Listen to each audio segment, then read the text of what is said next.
നമസ്കാരം. ഈ ദിവസത്തെ വാർത്തകളുടെ സമഗ്ര ചിത്രവുമായി ലൈവ് at 6 ആരംഭിക്കുകയാണ്. ആദ്യം പ്രധാന വാർത്തകൾ നോക്കാം. What a celebratory moment indeed, as the first mothership MV San Fernando has arrived at Vizhinjam Port. Kerala വികസന അധ്യായത്തിന്റെ പുതിയ ഏട് തുറന്നു. വിഴിഞ്ഞം തുറമുഖത്തിന്റെ ട്രയൽ റൺ ഉദ്ഘാടനം ചെയ്തു. ചടങ്ങിൽ പങ്കെടുത്ത് ആയിരങ്ങൾ, ആഘോഷമാക്കി നാട്ടുകാരും.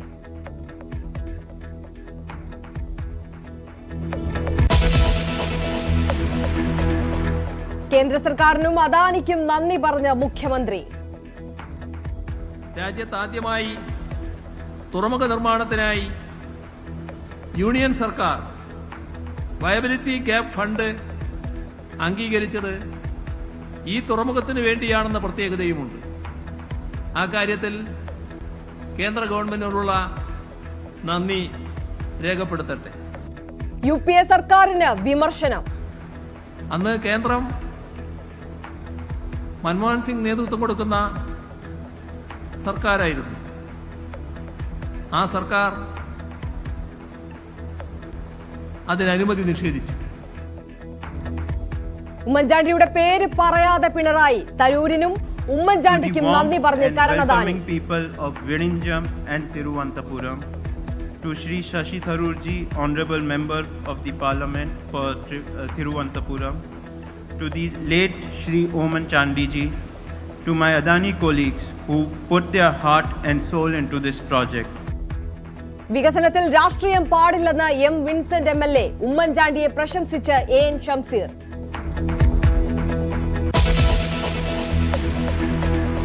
മദ്യനയ കേസിൽ അരവിന്ദ് കെജ്രിവാളിന് ആശ്വാസം. ഇടക്കാല ജാമ്യം അനുവദിച്ച് സുപ്രീം കോടതി. പുറത്തിറങ്ങുന്നത് വൈകും. ഹർജിയിലെ നിയമവശങ്ങൾ പരിശോധിക്കാൻ വിശാല ബെഞ്ചിന് വിട്ടു. മുഖ്യമന്ത്രിയായി തുടരണമോ എന്ന് തീരുമാനിക്കേണ്ടത് കെജ്രിവാളെന്നും കോടതി.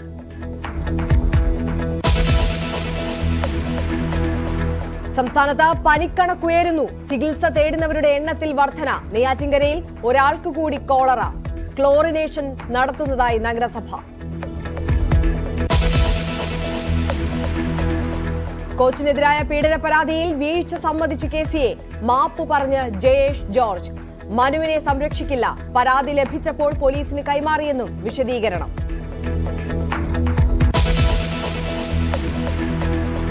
പന്തീരങ്കാവ് ഗാർഹിക പീഡന കേസിൽ കുറ്റപത്രം സമർപ്പിച്ച അന്വേഷണ സംഘം. രാഹുൽ ഉൾപ്പെടെ 5 പ്രതികൾ. കുറ്റപത്രം കേസ് റദ്ദാക്കാൻ രാഹുൽ നൽകിയ ഹർജി ഹൈക്കോടതി പരിഗണിക്കാനിരിക്കെ.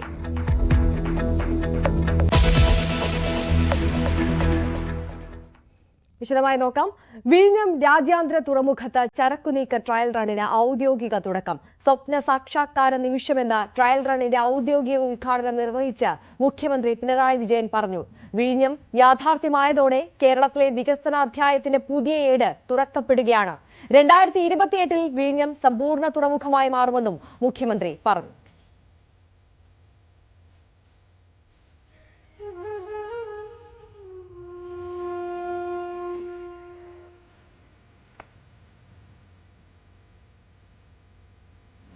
അങ്ങനെ നമ്മുടെ കേരളത്തിന് അതും നേടാനായിരിക്കുന്നു.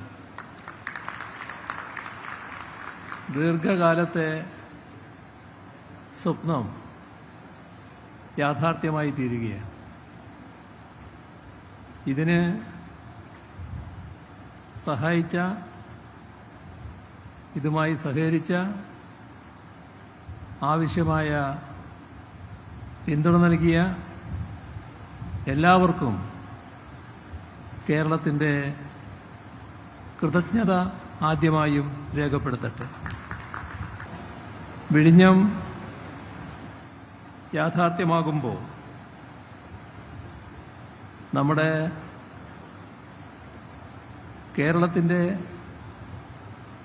വികസന അധ്യായത്തിലെ ഒരു പുതിയ ഏട് ആരംഭിക്കുകയാണ്.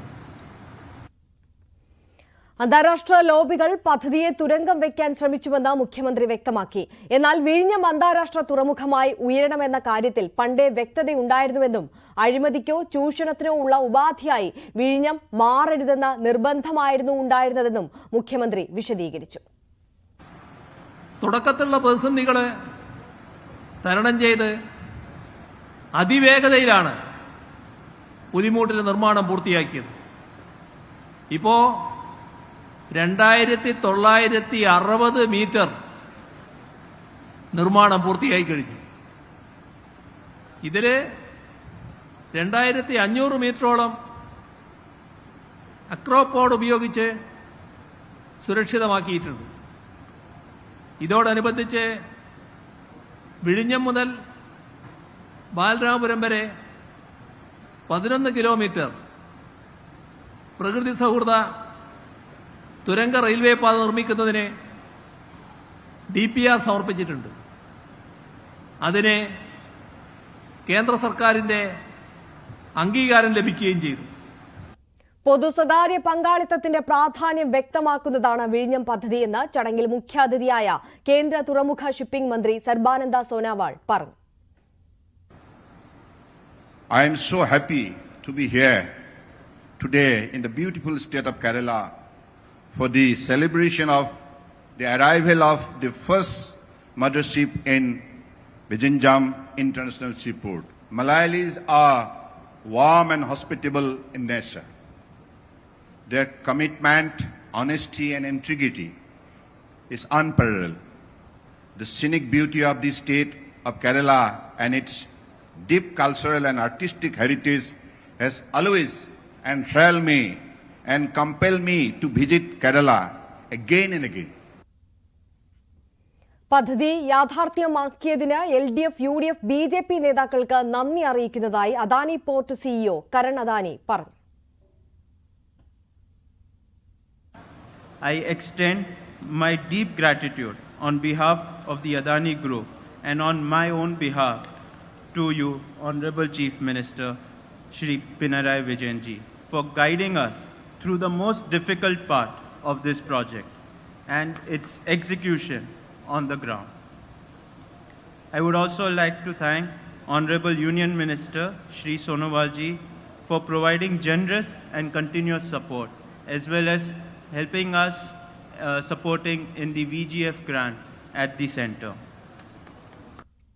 വിഴിഞ്ഞം പദ്ധതിയുടെ നാൾ വഴികൾ എണ്ണിപ്പറഞ്ഞായിരുന്നു മുഖ്യമന്ത്രി പിണറായി വിജയന്റെ പ്രസംഗം.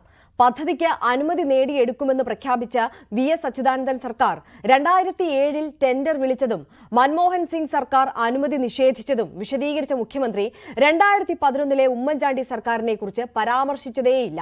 ഉമ്മൻചാണ്ടി തറക്കല്ലിട്ടതും പ്രസംഗത്തിൽ ഇടം പിടിച്ചില്ല.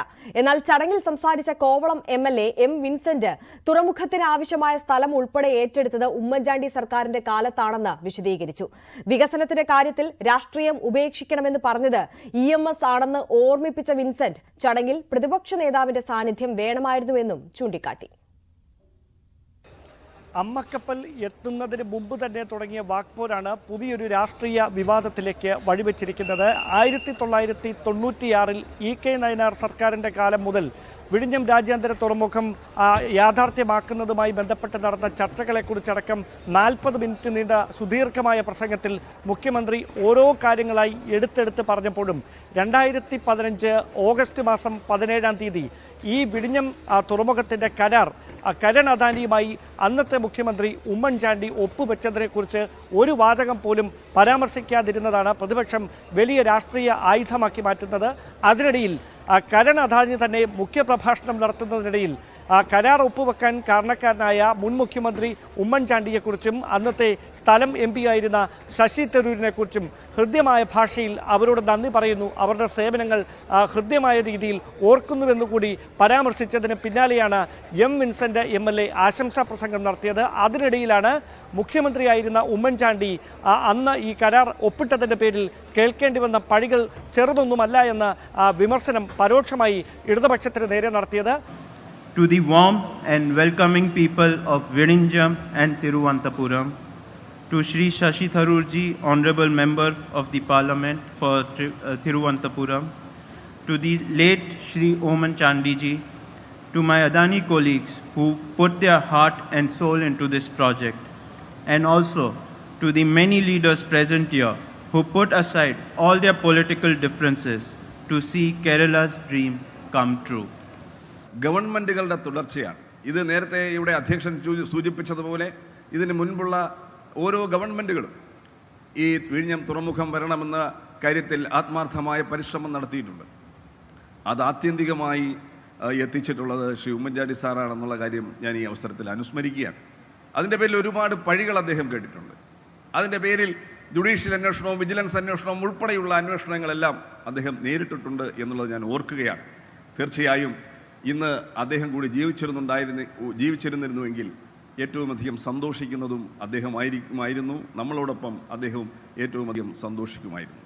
അദ്ദേഹം പ്രസംഗം അവസാനിപ്പിക്കുന്നതിനിടയിൽ വികസന കാര്യത്തിലെങ്കിലും രാഷ്ട്രീയം മാറ്റിവെക്കണമെന്ന EMS പറഞ്ഞ വാക്കുകൾ കൂടി ഓർമ്മിപ്പിച്ചു. അതോടൊപ്പമാണ് പ്രതിപക്ഷ നേതാവ് കൂടി ഈ ചടങ്ങിൽ സാന്നിധ്യം അറിയിച്ചിരുന്നെങ്കിൽ വേദി കൂടുതൽ മനോഹരം ആകുമായിരുന്നു എന്ന് കൂടി പറഞ്ഞു വെച്ചത്. എന്തായാലും ഈ ഡിസംബർ മാസത്തിൽ പദ്ധതി കമ്മീഷൻ ചെയ്യാൻ പോകുന്നതിന് മുമ്പ് തന്നെ ഇതുമായി ബന്ധപ്പെട്ട നേട്ടം, വിഴിഞ്ഞം തുറമുഖം യാഥാർത്ഥ്യമാക്കിയതിൻ്റെ നേട്ടം ആർക്കാണ് എന്ന അവകാശവാദവുമായി ഓരോ രാഷ്ട്രീയ കക്ഷികളും രംഗത്ത് വരുന്ന ഒരു സാഹചര്യം കൂടിയുണ്ട്.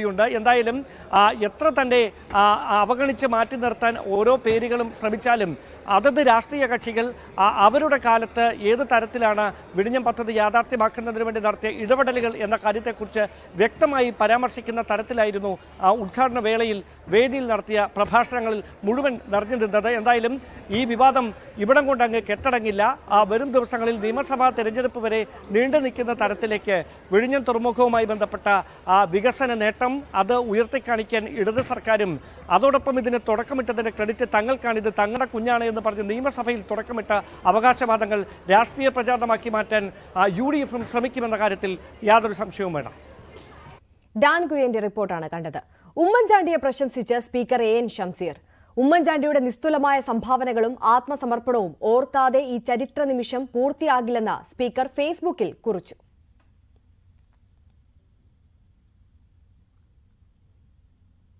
വിഴിഞ്ഞം പോർട്ടിന് ഉമ്മൻചാണ്ടിയുടെ പേരിട്ടാലും ഇല്ലെങ്കിലും ജനങ്ങളുടെ മനസ്സിൽ പേര് എഴുതി കഴിഞ്ഞതായി ചാണ്ടി ഉമ്മൻ. വിഴിഞ്ഞം തുറമുഖത്തിന്റെ ചരിത്രം മായ്ക്കാനാണ് LDF ശ്രമം. UDF സർക്കാർ തറക്കല്ല് മാത്രമേ ഇട്ടുള്ളൂ എന്നാണ് LDF പ്രചാരണം. അങ്ങനെയെങ്കിൽ ഉമ്മൻചാണ്ടി സർക്കാരിന്റെ കാലത്ത് തറക്കല്ലിട്ട കോഴിക്കോട് തിരുവനന്തപുരം മെട്രോകൾ എന്തുകൊണ്ട് യാഥാർത്ഥ്യമായില്ലെന്നും ചാണ്ടി ഉമ്മൻ ചോദിച്ചു. എല്ലാവരുടെയും കോൺട്രിബ്യൂഷൻ, ശ്രീ K കരുണാകരന്റെ കോൺട്രിബ്യൂഷൻ, ശ്രീ MV രാഘവന്റെ കോൺട്രിബ്യൂഷൻ ഉണ്ട്. PS അച്യുതാനന്ദനും അതിനുവേണ്ടിയുള്ള ശ്രമം നടത്തിയിട്ടുണ്ട്. UDF സർക്കാർ ഉമ്മൻചാണ്ടി നേതൃത്വത്തിൽ നടത്തിയിട്ടുണ്ട്. ആ സമയത്താണ് പ്രധാനപ്പെട്ട തീരുമാനങ്ങൾ എടുത്തത്. പക്ഷേ ഇത് എല്ലാവരുടെയും കൂടെ കോൺട്രിബ്യൂഷനുള്ള പദ്ധതിയാണ്. ഈ ഗവൺമെന്റിനുള്ള കോൺട്രിബ്യൂഷൻ മറക്കാൻ പറ്റാത്ത കോൺട്രിബ്യൂഷൻ, ചെറുതല്ലാത്ത കോൺട്രിബ്യൂഷൻ ഉണ്ട്. കാരണം അത് പൂർത്തീകരിച്ചു, നടപ്പാക്കി. അത് വലിയൊരു കോൺട്രിബ്യൂഷനാണ്. സാധാരണമായ ഒരു എന്താ പറയുക ഐഡിയോളജിക്കൽ സ്റ്റാൻഡിൽ നിന്ന് മാറി അത് നടപ്പാക്കി എന്നുള്ളത് ചെറിയ കാര്യമല്ല, അത് വലിയ കാര്യമായിട്ട് തന്നെ കാണണം. അതിനെ കുറച്ച് കാണാൻ പാടില്ല. അപ്പോൾ എല്ലാവരുടെയും കോൺട്രിബ്യൂഷൻ ഉണ്ട്. പക്ഷെ അവിടെ കോൺട്രിബ്യൂഷൻ ഉള്ളപ്പോൾ ആരുടെയെങ്കിലും കോൺട്രിബ്യൂഷൻ മായ്ച്ചു കളയാൻ ശ്രമിച്ചാൽ, അതിനെ ചരിത്ര നിഷേധം നടത്തി ഇല്ലായ്മ ചെയ്യാൻ ശ്രമിച്ചാൽ അംഗീകരിക്കാൻ സാധിക്കത്തില്ല. വിഴിഞ്ഞം പദ്ധതി ഉമ്മൻചാണ്ടിയുടെ കുഞ്ഞെന്ന് UDF കൺവീനർ MM ഹസൻ. പദ്ധതി കൊണ്ടുവന്നത് ഉമ്മൻചാണ്ടിയാണ്. ആരോപണം ഉന്നയിച്ച് പദ്ധതിയിൽ നിന്ന് ഒഴിവാക്കിപ്പിക്കാൻ ശ്രമിച്ചതായും പ്രതിപക്ഷ നേതാവിനെ ഉദ്ഘാടനത്തിന് ക്ഷണിക്കാത്തത് പ്രതിഷേധാർഹമെന്നും MM ഹസൻ പറഞ്ഞു. ഈ പദ്ധതിക്ക് തുടക്കം കുറിച്ചത് ഉമ്മൻചാണ്ടി സർക്കാരാണ്. ഈ പദ്ധതി തകർക്കാൻ വേണ്ടി ശ്രമം നടത്തിയവരാണ് ഇന്ന് ഇതിൻ്റെ പിതൃത്വം അവകാശപ്പെട്ടുകൊണ്ട് അവരുടേത് മാത്രമായി വിഴിഞ്ഞം തുറമുഖം എന്നത് LDF സർക്കാരിൻ്റെയും പിണറായിയുടെയും വലിയ ഒരു നേട്ടമായി ഇന്നവർ അവകാശവാദം നടത്തുകയാണ്. വിഴിഞ്ഞം തുറമുഖ പദ്ധതി എന്ന് പറയുന്നത് ശ്രീ ഉമ്മൻചാണ്ടിയുടെ ബേബിയാണ്, UDFിൻ്റെ ബേബിയാണ്, UDF സർക്കാരിൻ്റെ ബേബിയാണ്. ആ നിലയ്ക്ക് വാസ്തവത്തിൽ ഇന്നത്തെ പരിപാടിയിൽ പ്രതിപക്ഷ നേതാവിനെ മാറ്റി നിർത്തിയത് അങ്ങേയറ്റം പ്രതിഷേധാർഹമാണ്. വിഴിഞ്ഞത്തെത്തിയ മദർഷിപ്പ് സാൻ ഫെർണാണ്ടോ ക്രൂവിലെ ഏക മലയാളിയായ പ്രജീഷിന്റെ കുടുംബം ഏറെ സന്തോഷത്തിലാണ്. പ്രജീഷ് അടക്കം 5 ഇന്ത്യക്കാരും 17 വിദേശികളും ഉൾപ്പെടെ 22 ജീവനക്കാരാണ് കപ്പലിലുള്ളത്. ജൂലൈ 2-ന് ചൈനയിലെ സിയാമൻ തുറമുഖത്ത് നിന്ന് പുറപ്പെട്ട മെസ്കിന്റെ സാൻ ഫെർണാണ്ടോ മദർഷിപ്പിൽ താനുണ്ട് എന്ന് പ്രജീഷ് അറിയിച്ചപ്പോൾ മുതൽ ആഹ്ലാദവും ആകാംക്ഷയും അലതല്ലിയിരുന്നു ഈ വീട്ടിൽ. 38-കാരനായ പ്രജീഷ് 10 വർഷം മുൻപ് ജോലിയിൽ പ്രവേശിക്കുമ്പോൾ ഈ ചരിത്ര ദൗത്യത്തിന്റെ ഭാഗമാകുമെന്ന് സങ്കല്പിക്കാൻ പോലും അവർക്കാകുമായിരുന്നില്ല. ഇന്നലെ ചൈനയിൽ നിന്നും സിയാമൻ എന്ന കപ്പലിൽ സിയാമൻ തുറമുഖത്ത് നിന്ന് വിഴിഞ്ഞത്തേക്ക് എത്തിച്ചേർന്ന ആദ്യത്തെ കപ്പലിൽ എൻ്റെ മകനും കൂടി ഉണ്ടായിരുന്നതിൽ ഈ വിഴിഞ്ഞം പദ്ധതിയുടെ ഉദ്ഘാടനത്തിൽ പങ്കാളിയായതിനെ ഞാൻ അഭിമാനിക്കുന്നു. 2 കമ്പനികൾ മാറിയാണ് 1 വർഷം മുമ്പ് ലോകത്തെ 2ാമത്തെ വലിയ കപ്പൽ കമ്പനിയായ മെസ്കിൽ ജോലിയിൽ പ്രവേശിച്ചത്. വിഴിഞ്ഞത്തെത്തിയ കപ്പൽ ക്രൂവിൽ 5 ഇന്ത്യക്കാരിലെ ഏക മലയാളിയാണ് പ്രജീഷ്. വാണിയംകുളം അങ്ങാടിയിൽ അജീഷ് നിവാസിൽ ഗോവിന്ദരാജിന്റെയും പ്രഭയുടെയും മകനായ പ്രജീഷ് പോളിടെക്നിക് പഠനത്തിന് ശേഷമാണ് മെറൈൻ ഷിപ്പ് കോഴ്സിന് ചേർന്നത്. ഭാര്യ ശരണ്യയും മകൻ വിഹാനും അടങ്ങുന്ന പ്രജീഷിന്റെ കുടുംബം ലോകമുറ്റുനോക്കുന്ന ഈ ചരിത്ര നിമിഷത്തെ നെഞ്ചോട് ചേർക്കുകയാണ്. ന്യൂസ് 18 പട്ടാമ്പി. കേരള വികസന രംഗത്ത് വൻ മാറ്റങ്ങൾ കൊണ്ടുവരുമെന്ന് അവകാശപ്പെടുന്ന വിഴിഞ്ഞം പദ്ധതി സംസ്ഥാന ഖജനാവിന് എന്ത് സംഭാവന നൽകും? പരിശോധിക്കാം. വിഴിഞ്ഞം പദ്ധതി കേരളത്തിന്റെ വികസനത്തിന് വഴിവെക്കുമെന്ന് അവകാശപ്പെടുമ്പോൾ യഥാർത്ഥത്തിൽ തുറമുഖം യാഥാർത്ഥ്യമാകുമ്പോൾ സംസ്ഥാനത്തിന്റെ ഖജനാവിലേക്ക് എങ്ങനെ പണം ഇത് കൊണ്ടുവരും? ആദ്യം നമുക്ക് ഈ പദ്ധതിക്കായി കേരളം ചെലവഴിക്കുന്ന പണം എത്രയാണെന്ന് നോക്കാം. പൂർത്തിയാവുന്ന ആദ്യഘട്ട നിർമ്മാണ ചെലവ് 4089 കോടി രൂപയാണ്. ഇതിൻ്റെ 60% അദാനി കമ്പനി വഹിക്കുന്നു, അതായത് 2454 കോടി. കേന്ദ്ര സംസ്ഥാന സർക്കാരുകൾ ചേർന്ന് മുടക്കുന്നത് ശേഷിക്കുന്ന 40% പണമാണ്, അതായത് 1635 കോടി. വയബിലിറ്റി ഗ്യാപ് ഫണ്ട് ഇനത്തിൽ മുടക്കുന്ന ഈ തുകയിലെ കേന്ദ്രവിഹിതം സംസ്ഥാനം തിരികെ നൽകണം. പക്ഷേ ഈ തുകയിലെ കേന്ദ്രവിഹിതം ഇതുവരെ സംസ്ഥാനത്തിന് കൈമാറിയിട്ടില്ല. അതായത് കേന്ദ്ര സർക്കാർ ഇതുവരെ വിഴിഞ്ഞം പദ്ധതിക്കായി പണമൊന്നും മുടക്കിയിട്ടില്ല. സംസ്ഥാന സർക്കാർ നൽകുന്ന കണക്കുകൾ പ്രകാരം 1892 കോടി രൂപയാണ് ഇതുവരെ പദ്ധതിക്കായി സംസ്ഥാനം ചിലവഴിച്ചു കഴിഞ്ഞത്. പ്രദേശവാസികളുടെ പുനരധിവാസം, റോഡ് കണക്ടിവിറ്റിക്കായി ഇതുവരെ ചിലവഴിച്ചതടക്കമുള്ള തുക ഇതിൽ ഉൾപ്പെടുന്നു എന്നതാണ് സൂചന. ഇനി സംസ്ഥാന സർക്കാരിന് പദ്ധതി നൽകുന്ന വരുമാന സാധ്യതകൾ എന്തൊക്കെയാണെന്ന് നോക്കാം. പൊതു സ്വകാര്യ പങ്കാളിത്തത്തോടെ നടപ്പിലാക്കുന്ന പദ്ധതിയാണ് വിഴിഞ്ഞം തുറമുഖ പദ്ധതി. അതുകൊണ്ട് തന്നെ നിശ്ചിത കാലാവധി വരെ കേരള സർക്കാരിന് ചരക്ക് നീക്കത്തിൽ നിന്ന് ഒരു വരുമാനവും ഈ പദ്ധതിയിൽ നിന്നും ലഭ്യമാവില്ല. പദ്ധതി പൂർത്തിയായി 15 വർഷത്തിന് ശേഷമാണ് കേരളവുമായി വരുമാനം അദാനി കമ്പനി പങ്കുവയ്ക്കുന്നത്.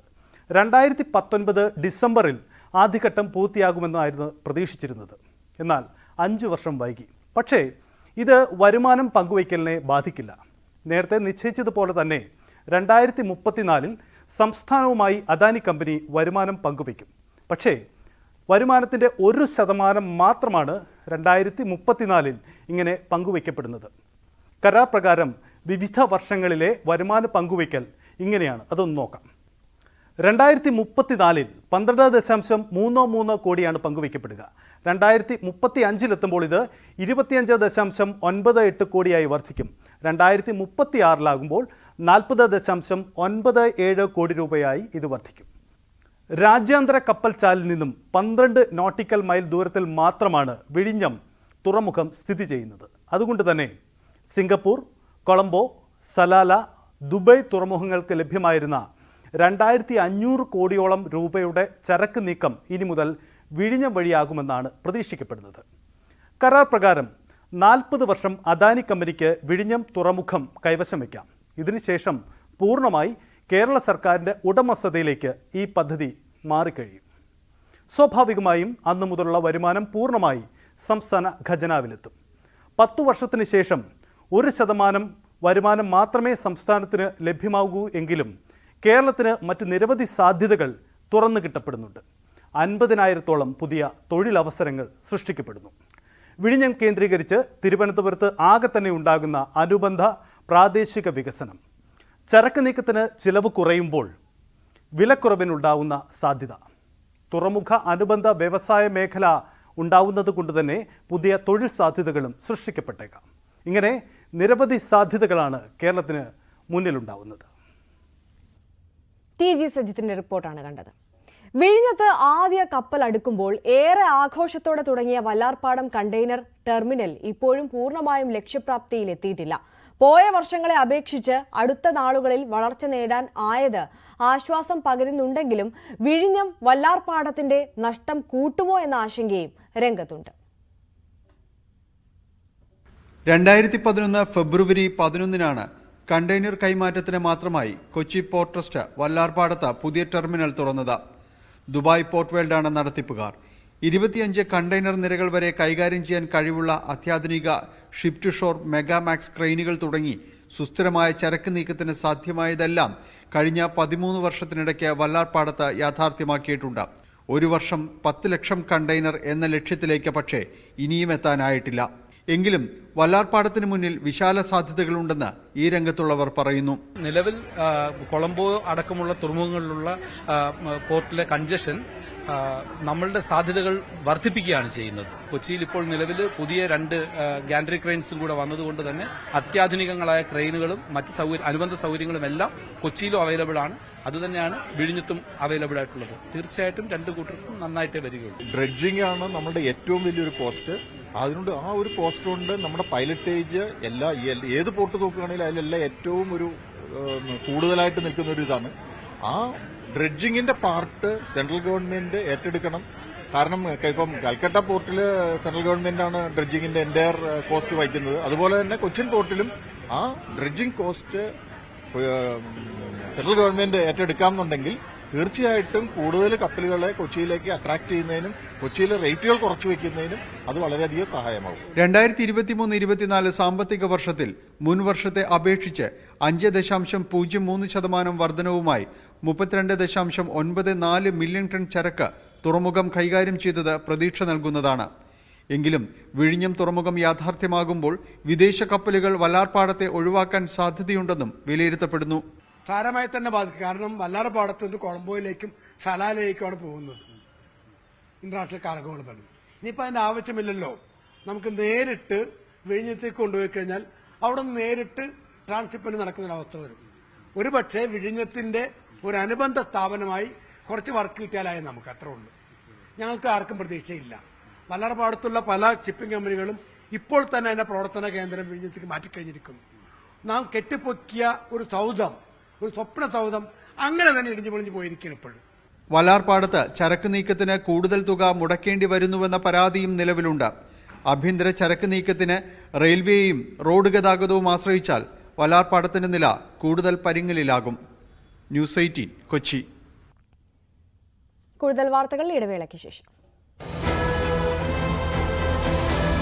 വാർത്തകളിലേക്ക്. അനന്ത് അംബാനിയുടെയും രാധിക മർച്ചന്റിന്റെയും വിവാഹ ചടങ്ങുകൾ പുരോഗമിക്കുകയാണ്. രാത്രി 10 മണിക്ക് ശേഷമാണ് വിവാഹ മുഹൂർത്തം. വിവിധ ലോക രാജ്യങ്ങളിൽ നിന്നുള്ള നിരവധി പ്രമുഖർ ചടങ്ങിൽ പങ്കെടുക്കുകയാണ്.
जाफर भाई होगा तो बैठो.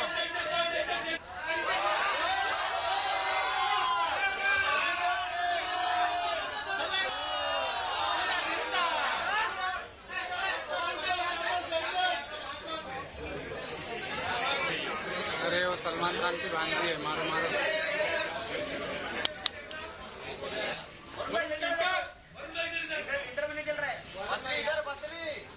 अरे बाप रे बाप।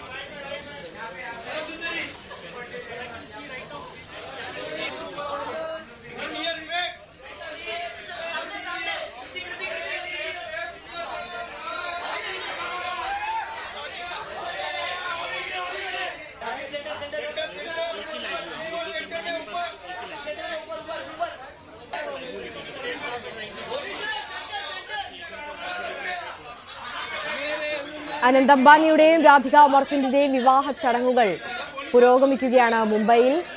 നമ്മൾ ഈ ദൃശ്യങ്ങളിൽ കാണുന്നത് പോലെ തന്നെ ലോകത്തിന്റെ വിവിധ ഭാഗങ്ങളിൽ നിന്നുള്ള എല്ലാ പ്രമുഖരും ഈ ആഘോഷത്തിൽ പങ്കെടുക്കുവാനായി എത്തിയിട്ടുണ്ട്. അക്ഷരാർത്ഥത്തിൽ താരനിബിഡമായ ഒരു ചടങ്ങ്. ഈ ഒരു വിവാഹ ദിവസത്തിലേക്ക് എത്തുന്നതിന് മുമ്പ് എത്രത്തോളം ദിവസങ്ങൾ നീണ്ടുനിന്ന ആഘോഷമാണ് രാജ്യം കണ്ടത് എന്നുള്ളത് നമ്മൾ കണ്ടതാണ്. പ്രീ വെഡ്ഡിംഗ് സെറിമണീസ് ധാരാളം നടന്നതാണ് ഈ വിവാഹവുമായി ബന്ധപ്പെട്ട്. അതിലെല്ലാം ഇത്തരത്തിലുള്ള വലിയ താര സാന്നിധ്യവും നമ്മൾ കണ്ടതാണ്. ഇന്ന് ആണ് ആ കാത്തിരുന്ന ദിവസം, അനന്ത് അംബാനിയുടെയും രാധിക മർച്ചന്റിന്റെയും വിവാഹ ദിവസം. ഇന്ന് രാത്രി 10 മണിക്ക് ശേഷമാണ് മുഹൂർത്തം ഉള്ളത്. അതിന് മുന്നോടിയായിട്ടുള്ള ചടങ്ങുകൾ പുരോഗമിക്കുകയാണ്. ഓരോരോ അതിഥികളായി അവിടേക്ക് എത്തിക്കൊണ്ടിരിക്കുകയാണ്. ഈ അതിഥികൾ എത്തുമ്പോൾ അവർക്കായി തയ്യാറാക്കിയിട്ടുള്ള റെഡ് കാർപ്പറ്റിൽ ചിത്രങ്ങൾ എടുക്കുന്നതിനും വേണ്ടിയൊക്കെ പോസ്റ്റ് ചെയ്ത് നൽകുന്ന താരങ്ങളെയാണ് നമ്മളിപ്പോൾ ദൃശ്യങ്ങളിൽ കാണുന്നത്. എല്ലാ മേഖലകളിലെയും നമ്മുടെ രാജ്യത്തിലെ ആണെങ്കിൽ പുറത്തെ ആണെങ്കിലും കായികമായിക്കോട്ടെ, സിനിമയായിക്കോട്ടെ, സാഹിത്യമായിക്കോട്ടെ, ബിസിനസ് ആയിക്കോട്ടെ, എല്ലാ മേഖലയിൽ നിന്നുമുള്ള പ്രമുഖരെ ഈ വേദിയിലേക്ക് ക്ഷണിച്ചിട്ടുണ്ട് എന്നുള്ളതാണ്. അത്തരത്തിൽ രാജ്യം ഇന്നോളം കണ്ടിട്ടുള്ളതിൽ വെച്ച് ഏറ്റവും ആർഭാടമായ വിവാഹത്തിനാണ് ഇപ്പോൾ നമ്മൾ സാക്ഷ്യം വഹിച്ചുകൊണ്ടിരിക്കുന്നത്. രാത്രി 10 മണി കഴിഞ്ഞാണ് മുഹൂർത്തം ഉള്ളത്. അതിന് മുന്നോടിയായുള്ള ചടങ്ങുകൾ, പരിപാടികൾ എല്ലാം അവിടെ പുരോഗമിച്ചുകൊണ്ടിരിക്കുകയാണ്.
जाफर भाई होगा तो बैठो।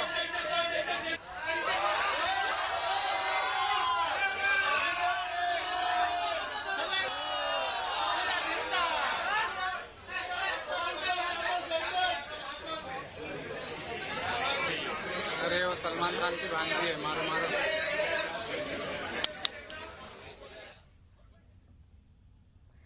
റിലയൻസ് ഇൻഡസ്ട്രീസ് മേധാവി മുകേഷ് അംബാനിയുടെയും നിത അംബാനിയുടെയും ഇളയ മകൻ അനന്ത് അംബാനിയുടെയും രാധിക മർച്ചന്റിന്റെയും വിവാഹ ചടങ്ങുകൾ പൊടിപൊടിക്കുകയാണ് മുംബൈയിൽ. വലിയ താര സാന്നിധ്യം നമുക്ക് വേദിയിൽ കാണാൻ സാധിക്കും. ഈ വിവാഹത്തിലേക്ക് എത്തുന്നതിന് മുമ്പ് നേരത്തെ സൂചിപ്പിച്ചതുപോലെ തന്നെ വലിയ ആഘോഷ പരിപാടികൾ മാസങ്ങളായി നീണ്ടു നിൽക്കുന്നതാണ്. അവിടെയെല്ലാം ലോകത്തെ തന്നെ ഏറ്റവും പ്രശസ്തരായ വ്യക്തികളെ കൊണ്ട്, പ്രതിഭകളെ കൊണ്ട് നിറഞ്ഞ ആഘോഷ പരിപാടികളാണ് രാജ്യം കണ്ടത്. രാജ്യം ഇന്നോളം കണ്ടിട്ടില്ലാത്ത അത്രയും വലിയ ആഘോഷപരമായ ഒരു കല്യാണം എന്ന് തന്നെ നമുക്ക് ഈ വിവാഹത്തെ വിശേഷിപ്പിക്കാം. മറ്റു വാർത്തകളിലേക്ക് കടക്കുകയാണ്. മദ്യനയ കേസിൽ ഡൽഹി മുഖ്യമന്ത്രി അരവിന്ദ് കെജ്രിവാളിന് ഇടക്കാല ജാമ്യം. ഇഡി കേസിലാണ് കോടതി ജാമ്യം അനുവദിച്ചത്. അറസ്റ്റ് നിയമവിരുദ്ധമാണെന്നതടക്കം കെജ്രിവാൾ സമർപ്പിച്ച ഹർജിയിലെ നിയമവശങ്ങൾ വിശാല ബെഞ്ചിന് വിട്ടു. വിശാല ബെഞ്ചിന്റെ തീരുമാനം വരുന്നതുവരെയാണ് ഇടക്കാല ജാമ്യം. ജസ്റ്റിസുമാരായ സഞ്ജീവ് ഖന്ന, ദിബാങ്കർ ദത്ത എന്നിവർ അടങ്ങുന്ന ബെഞ്ചിന്റേതാണ് ഉത്തരവ്. കെജ്രിവാൾ 90 ദിവസത്തിലധികം ജയിൽവാസം അനുഭവിച്ചതായി കോടതി പറഞ്ഞു. മുഖ്യമന്ത്രിയായി തുടരണമോ എന്ന് തീരുമാനിക്കേണ്ടത് കെജ്രിവാൾ ആണെന്നും കോടതി വ്യക്തമാക്കി. സിബിഐ കേസിൽ ജുഡീഷ്യൽ കസ്റ്റഡിയിലായതിനാൽ കെജ്രിവാളിന് പുറത്തിറങ്ങാനാകില്ല. ബിജെപിയുടെ ഗൂഢാലോചന കോടതി തുറന്നുകാട്ടിയെന്ന് ആം ആദ്മി പാർട്ടി വിമർശിച്ചു. കെജ്രിവാളിനെ വെറുതെ വിടുകയല്ല, ഇടക്കാല ജാമ്യം മാത്രമാണ് അനുവദിച്ചതെന്നായിരുന്നു ബിജെപിയുടെ പ്രതികരണം. കോച്ച് മനുവിനെതിരായ പീഡനക്കേസിൽ വിശദീകരണവുമായി KCA. പരാതിക്കാരായ കുട്ടികളോ രക്ഷിതാക്കളോ മനുവിനെ കേരള ക്രിക്കറ്റ് അസോസിയേഷൻ സംരക്ഷിക്കുന്നു എന്ന് പറഞ്ഞിട്ടില്ല. മറ്റു ചില താൽപര്യമുള്ളവരാണ് അസോസിയേഷനെ വലിച്ചിഴയ്ക്കുന്നത്. KCAയ്ക്ക് വീഴ്ച പറ്റിയെന്ന് സമ്മതിക്കുന്നു. ജാഗ്രത പാലിച്ചില്ലെങ്കിൽ ഇത് സംഭവിക്കില്ലായിരുന്നു. തെറ്റുപറ്റിയെന്നും മാപ്പ് പറയണമെന്നും KCA പ്രസിഡന്റ് ജയേഷ് ജോർജ് പറഞ്ഞു. KCAയ്ക്ക് പരാതി ലഭിച്ചപ്പോൾ തന്നെ പോലീസിന് കൈമാറി. അതിൽ ലൈംഗിക ആരോപണം പറഞ്ഞിരുന്നില്ല. മനുവിനെ കോച്ച് പദവിയിൽ നിന്ന് വിലക്കാൻ നടപടി സ്വീകരിക്കുമെന്നും നാഷണൽ ക്രിക്കറ്റ് അക്കാദമിയാണ് ഇക്കാര്യത്തിൽ തീരുമാനമെടുക്കേണ്ടതെന്നും KCA പറഞ്ഞു. അതിനിടെ KCA ക്രിക്കറ്റ് കോച്ച് M മനുവിനെതിരെ അന്വേഷണം ആവശ്യപ്പെട്ട് പീഡനത്തിനിരയായ പെൺകുട്ടികളുടെ മാതാപിതാക്കൾ ഹൈക്കോടതിയിൽ സമീപിച്ചു. ക്രൈംബ്രാഞ്ചിലെ ഡിവൈഎസ്പി റാങ്കിൽ കുറയാത്ത ഉദ്യോഗസ്ഥൻ അന്വേഷിക്കണമെന്നാവശ്യപ്പെട്ടാണ് ഹർജി സമർപ്പിച്ചത്. മനുവിനെതിരെ നേരത്തെയും പരാതി ഉണ്ടെങ്കിലും പോലീസ് കൃത്യമായ അന്വേഷണം നടത്തിയിട്ടില്ല എന്നുള്ള ആക്ഷേപവും ഉയരുന്നുണ്ട്. ഇവിടെ പലയിടത്തും പറയുന്നത് കേരള ക്രിക്കറ്റ് അസോസിയേഷൻ പ്രതിയെ സംരക്ഷിക്കാൻ ശ്രമിക്കുന്നു. അത് ഉന്നതരുടെ പേടികൊണ്ടാകാം, ഭയപ്പാടുകളുണ്ടാകാം, അങ്ങനെ പല പല ചർച്ചകൾ കാണുകയുണ്ടായി. ഇവിടെ എനിക്ക് തോന്നുന്നു ചാനൽ ചർച്ചകളൊക്കെ ഞങ്ങൾ കണ്ടപ്പോഴും ഒരു രക്ഷിതാവോ ഒരു പരാതിക്കാരിയോ കേരള ക്രിക്കറ്റ് അസോസിയേഷൻ ഇവരെ ഇതിൽ നിന്ന് പിന്മാറണമെന്നോ അല്ലെങ്കിൽ ഇവരുടെ മനുവിനെ സംരക്ഷിക്കാൻ വേണ്ടി കേരള ക്രിക്കറ്റ് അസോസിയേഷൻ ശ്രമിക്കുന്നതായിട്ടോ എവിടെയും പരാതി വന്നിട്ടില്ല. PSC തട്ടിപ്പ് കേസിൽ പ്രമോദ് കോട്ടൂളിയോടൊപ്പം BJP നേതാവും കോട്ടൂളിക്കായുള്ള പണം ഇയാൾക്കാണ് നൽകിയത്. 20 ലക്ഷം രൂപ ചെക്കായി നൽകുകയായിരുന്നു. മൂഴിക്കൽ സ്വദേശിയായ പ്രാദേശിക നേതാവ് പണത്തിന്റെ പങ്ക് നൽകിയതായും പാർട്ടി കണ്ടെത്തൽ. MS അനീഷ് കുമാർ വിവരങ്ങളുമായി ചേരുകയാണ്. അനീഷ്, ഇതിപ്പോൾ CPM-നുള്ളിൽ നിൽക്കുന്ന കാര്യമല്ല, BJP നേതാവ് കൂടി പ്രതി ചേർക്കപ്പെടുന്നു എന്നതിലേക്ക് കാര്യങ്ങൾ നീങ്ങുകയാണല്ലേ?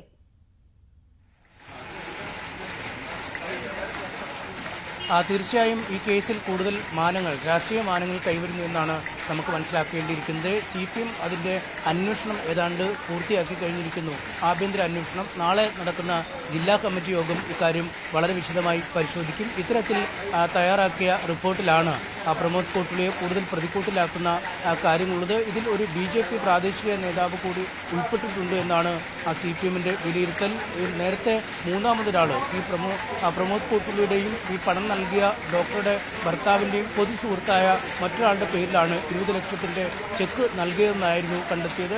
ഈ ചെക്ക് വാങ്ങിയ ആൾ അതൊരു BJP പ്രാദേശിക നേതാവാണ് എന്നാണ് പാർട്ടി കണ്ടെത്തിയിരിക്കുന്നത്. ഈ പണം പിന്നീട് പ്രമോദ് കോട്ടൂളിക്ക് കൈമാറുകയായിരുന്നു.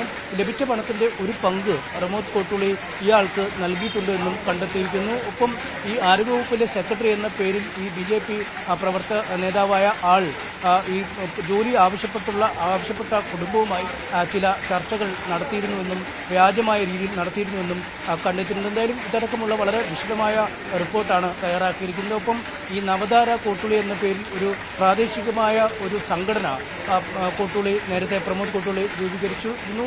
ഇതൊരു സമാന്തര സംഘടന പ്രവർത്തനം എന്ന രീതിയിലേക്ക് മുന്നോട്ട് പോവുകയാണ് എന്നതടക്കമുള്ള കാര്യങ്ങളും പാർട്ടിയുടെ റിപ്പോർട്ടിൽ ഉണ്ട്. എന്തായാലും നാളെ വിശദമായി തന്നെ ഇക്കാര്യങ്ങൾ പരിശോധിക്കും. ഇന്നലെ പ്രമോദ് കോട്ടൂളി CPM ജില്ലാ കമ്മിറ്റി ഓഫീസിൽ വന്ന് തനിക്ക് പറയാനുള്ള കാര്യങ്ങൾ ഒരു വിശദീകരണ കുറിപ്പായി കത്തായി ജില്ലാ കമ്മിറ്റിക്ക് നൽകിയിട്ടുണ്ട്. ഈ വിശദീകരണം കൂടി പരിഗണിച്ച ശേഷമാവും നാളെ വിശദമായ ചർച്ച ജില്ലാ കമ്മിറ്റിയിൽ നടക്കുക. എന്തായാലും നിലവിൽ ലഭിക്കുന്ന സൂചനകളനുസരിച്ച് പ്രമോദ് കോട്ടൂളിക്കെതിരെ പാർട്ടിയിൽ നിന്നും നടപടി ഉണ്ടാകും എന്ന് തന്നെയാണ് നമുക്ക് വിവരം ലഭിക്കുന്നത്. ഇതിനിടെ നേരത്തെ ഈ വിഷയവുമായി ബന്ധപ്പെട്ട് അന്വേഷണം ആവശ്യപ്പെട്ട് യൂത്ത് കോൺഗ്രസ് നേതാവായ വൈശാല് സിറ്റി പോലീസ് കമ്മീഷണർക്ക് ഒരു പരാതി നൽകിയിരുന്നു. ആ പരാതിയിൽ പോലീസിന്റെ അന്വേഷണം ആരംഭിച്ചിരിക്കുന്നുവെന്ന വിവരവും നൽകാനുണ്ട്. അദ്ദേഹം അല്പസമയം മുമ്പ് മെഡിക്കൽ കോളേജ് ACPയുടെ അടുത്ത് എത്തി മൊഴി നൽകുകയുണ്ടായി. താൻ ഇതുമായി ബന്ധപ്പെട്ട് അറിയാവുന്ന കാര്യങ്ങളെല്ലാം പോലീസിനെ അറിയിച്ചിട്ടുണ്ടെന്നാണ് അദ്ദേഹം പറഞ്ഞിരിക്കുന്നത്. തീർച്ചയായും സനീഷ് കുമാറാണ് കോഴിക്കോട് നിന്ന് വിവരങ്ങൾ നൽകിയത്. എന്തായാലും PSC കോഴ തട്ടിപ്പ് കേസിൽ CPM നേതാവിന് മാത്രമല്ല BJP നേതാവിന് കൂടി ബന്ധമുണ്ട് എന്ന തരത്തിലുള്ള റിപ്പോർട്ടുകളാണ് പുറത്തുവരുന്നത്. മറ്റു വാർത്തകളിലേക്ക് കടന്നാൽ തിരുവനന്തപുരം നെയ്യാറ്റിൻകരയിൽ ഒരാൾക്ക് കൂടി കോളറ സ്ഥിരീകരിച്ചതോടെ തലസ്ഥാനത്തെ രോഗബാധിതരുടെ എണ്ണം 8ആയി. കാരുണ്യ ഭിന്നശേഷി ഹോസ്റ്റലിലെ അന്തേവാസിയുടെ ശ്രമ പരിശോധനാ റിപ്പോർട്ടാണ് പുറത്തുവന്നത്. മറ്റ് 13 പേർ വിവിധ ആശുപത്രികളിൽ ചികിത്സയിലാണ്. ഭിന്നശേഷി ഹോസ്റ്റലിലെ അന്തേവാസികളിൽ കഴിഞ്ഞ ആഴ്ചയാണ് കോളറ റിപ്പോർട്ട് ചെയ്തത്. തിരുവനന്തപുരം മെഡിക്കൽ കോളേജിലും SAT ആശുപത്രിയിലും ചികിത്സയിൽ കഴിയുന്നവർ നിരീക്ഷണത്തിലാണ്. നേരത്തെ ആര്യനാട് സ്വദേശിയായ അന്തേവാസി മരിച്ചിരുന്നു. അതേസമയം ഹോട്ടലുകളിലും കച്ചവട സ്ഥാപനങ്ങളിലും ഉൾപ്പെടെ ക്ലോറിനേഷൻ നടത്തുന്നതായി നഗരസഭാ അധികൃതർ പറഞ്ഞു. തിരുവനന്തപുരം കഴക്കൂട്ടത്ത് കുടിവെള്ളം ലഭിക്കാത്തതിൽ പ്രതിഷേധവുമായി കടകംപള്ളി സുരേന്ദ്രൻ MLA. പോങ്ങമൂട് വാട്ടർ അതോറിറ്റിയുടെ ഓഫീസിലാണ് പ്രതിഷേധിച്ചത്. MLAയും സംഘവും ഉദ്യോഗസ്ഥരെ കണ്ട് പരാതി അറിയിച്ചു. കഴിഞ്ഞ 10 ദിവസമായി കോർപ്പറേഷന്റെ ആറ്റിപ്ര, കുളത്തൂർ, മൺവിള വാർഡുകളിൽ കുടിവെള്ളം ലഭിക്കുന്നില്ല എന്നാണ് പരാതി.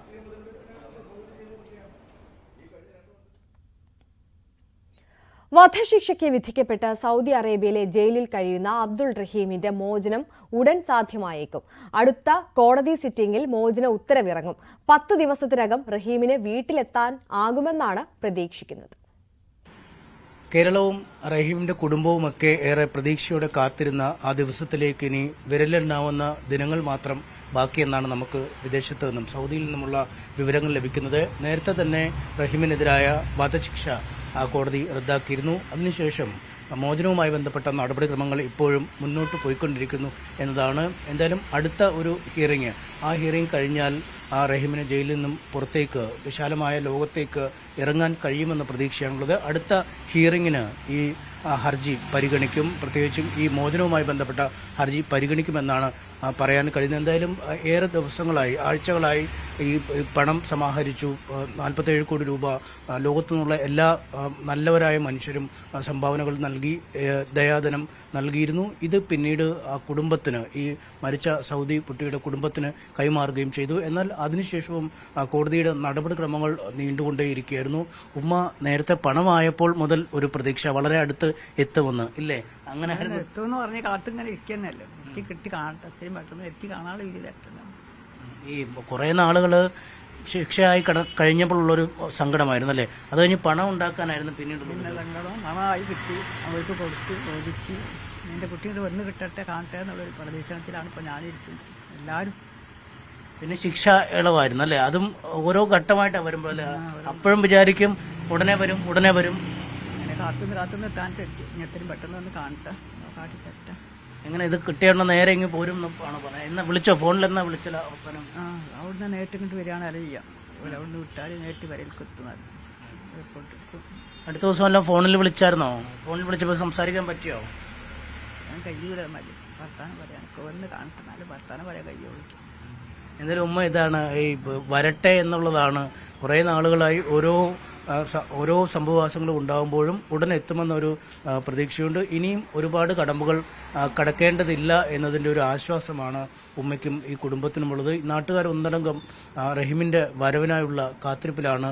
ആക്ഷൻ കമ്മിറ്റിയുമൊക്കെ ഈ ഹെൽപ്പ് ഡെസ്ക് രൂപീകരിച്ചാണ് ഈ ധനസമാഹരണം അടക്കമുള്ള കാര്യങ്ങൾ മുന്നോട്ട് കൊണ്ടുപോയത്. അവർ എങ്ങനെ റഹീമിനെ സ്വീകരിക്കണം എന്ന ഒരു ആലോചനയിൽ തന്നെയാണ് എന്ന് നമുക്ക് പറയാം. കാരണം വിവിധയിടങ്ങളിൽ നിന്നുള്ള ആളുകൾ അദ്ദേഹത്തെ ഒരുപാട് സ്നേഹിക്കുന്നുണ്ട്. അവരൊക്കെ ഇവിടെ കാണാൻ എത്തുമെന്ന ഒരു കണക്കൂട്ടിൽ പോലും ഈ ആക്ഷൻ കമ്മിറ്റി, ഈ ഹെൽപ്പ് ഡെസ്ക് ഭാരവാഹികളെ പലപ്പോഴും വിളിച്ചു ചോദിക്കാറുണ്ട് എന്നത്തേക്ക് അദ്ദേഹത്തിന് എത്താൻ കഴിയും, എപ്പോൾ വരും, എങ്ങനെയാണ് കാര്യങ്ങൾ എന്നൊക്കെ. അതുകൊണ്ട് നന്നായി ജനം ഇവിടേക്ക് വരുമെന്ന ഒരു കണക്കുകൂട്ടിൽ തന്നെയാണുള്ളത്. എന്തായാലും എല്ലാ കടമ്പകളും കഴിഞ്ഞ്, എല്ലാ കടമ്പകളും താണ്ടി മോചനം എന്ന ദിനത്തിലേക്കുള്ള ദൂരം കുറയുന്നു. ആ എണ്ണപ്പെട്ട ദിവസങ്ങൾക്ക് വേണ്ടിയുള്ള കാത്തിരിപ്പിലാണ് റഹീമിന്റെ കുടുംബം. MS അനീഷ് കുമാറിന്റെ റിപ്പോർട്ടാണ് കണ്ടത്. പന്തീരങ്കാവ് ഗാർഹിക പീഡന കേസിൽ കുറ്റപത്രം സമർപ്പിച്ച അന്വേഷണ സംഘം. യുവതിയുടെ ഭർത്താവ് രാഹുൽ ഉൾപ്പെടെ 5 പ്രതികളാണ് ഉള്ളത്. കേസ് റദ്ദാക്കാൻ രാഹുൽ ഹൈക്കോടതിയെ സമീപിച്ചിട്ടുണ്ട്. ഹർജി അടുത്ത മാസം 8-ന് പരിഗണിക്കാനിരിക്കെയാണ് കുറ്റപത്രം നൽകിയത്. ആദ്യം പരാതി നൽകിയെങ്കിലും യുവതി മൊഴി മാറ്റിയിരുന്നു. വീട്ടുകാരുടെ സമ്മർദ്ദത്തെ തുടർന്നാണ് ഭർത്താവിനെതിരെ പരാതി നൽകിയതെന്ന് പറഞ്ഞ യുവതി വീട്ടുകാർക്കൊപ്പം പോകാൻ താൽപര്യമില്ലെന്ന് മജിസ്ട്രേറ്റിന് മുന്നിൽ പറഞ്ഞു. തുടർന്ന് യുവതി ഡൽഹിയിലേക്ക് പോയി. പന്തീരങ്കാവ് ഗാർഹിക പീഡന കേസ് ഒത്തുതീർപ്പായെന്നാണ് രാഹുൽ ഹൈക്കോടതിയിൽ അറിയിച്ചത്. ജർമ്മനിയിലേക്ക് കടന്ന രാഹുലിനെ പിടികൂടാൻ കഴിഞ്ഞിരുന്നില്ല. പോലീസ് വാഹനമിടിച്ച് പരിക്കേറ്റ യുവതിക്കെതിരെ കേസെടുത്ത് പോലീസ്. വാഹനമിടിച്ച് നട്ടലിന് പരിക്കേറ്റ യുവതി ആശുപത്രിയിൽ ചികിത്സയിലിരിക്കെയാണ് പോലീസിന്റെ ക്രൂരത. ചെറുതുരുത്തി പൈങ്കുളം സ്വദേശി രജനിക്കാണ് പരിക്കേറ്റത്. അപകടത്തിന് ശേഷം ചികിത്സാ ചെലവ് വഹിക്കാമെന്ന് ഉറപ്പു നൽകിയ ശേഷം കേസെടുക്കാത്ത ഉദ്യോഗസ്ഥർ ആശുപത്രി ബില്ലടച്ചില്ല. ഇക്കാര്യം ചോദ്യം ചെയ്തതോടെയാണ് യുവതിക്കെതിരെ കേസെടുത്തത്. ഒറ്റപ്പാലം സിഐയും യൂണിഫോം ധരിക്കാത്ത പോലീസ് ഉദ്യോഗസ്ഥനുമാണ് പോലീസ് ജീപ്പിൽ ഉണ്ടായിരുന്നതെന്ന് രജനി പറയുന്നു. മെയ് 11-ന് കുളപ്പള്ളിയിലായിരുന്നു അപകടം നടന്നത്. ഞാൻ എൻ്റെ സുഹൃത്തും കൂടി ഷൊർണൂർക്ക് പോയി. മെറ്റലിൻ്റെ അവിടെ എത്തി വലതുവശത്തെ റോഡിലേക്ക് ഇറങ്ങുമ്പോൾ ഒരു പോലീസ് വണ്ടി വന്ന് ഞങ്ങളെ ഇടിച്ചു. ഏത് പോലീസാണെന്ന് ഞങ്ങൾക്ക് അറിയണ്ടായിരുന്നില്ല. പിന്നീടാണ് മനസ്സിലായത് ഒറ്റപ്പാലം സ്റ്റേഷനിലത്തെ പോലീസാണ് എന്നുള്ളത്. വണ്ടി ഇടിച്ച വഴിക്ക് അവർ ആസ്പത്രി കൊണ്ടുപോയി PK ദാസിൽ 2 ദിവസം കിടത്തി. അവർ ചികിത്സാ ചെലവ് വഹിക്കാന്ന് പറഞ്ഞിട്ടുണ്ടായിരുന്നു. അതിൽ കുറച്ച് പൈസയാണ് അവർ അടച്ചുള്ളൂ, ബാക്കിയുള്ള പൈസ അടച്ചില്ല. അത് ഞങ്ങളെ കൊണ്ട് അടപ്പിക്കുകയാണ് ചെയ്തത്. തിരുവനന്തപുരം വർക്കലയിൽ കുട്ടിയെ ആക്രമിച്ച് തെരുവു നായ്ക്കൾ. മദ്രസ വിദ്യാർത്ഥിയായ ആസിഫിന് നേരെയായിരുന്നു തെരുവു നായ്ക്കളുടെ ആക്രമണം. അതുവഴി കടന്നുവന്ന ബൈക്ക് യാത്രികനാണ് കുട്ടിയെ രക്ഷിച്ചത്. ശരീരമാസകലം മുറിവേറ്റ വിദ്യാർത്ഥിയെ പാരിപ്പള്ളി മെഡിക്കൽ കോളേജിൽ പ്രവേശിപ്പിച്ചു.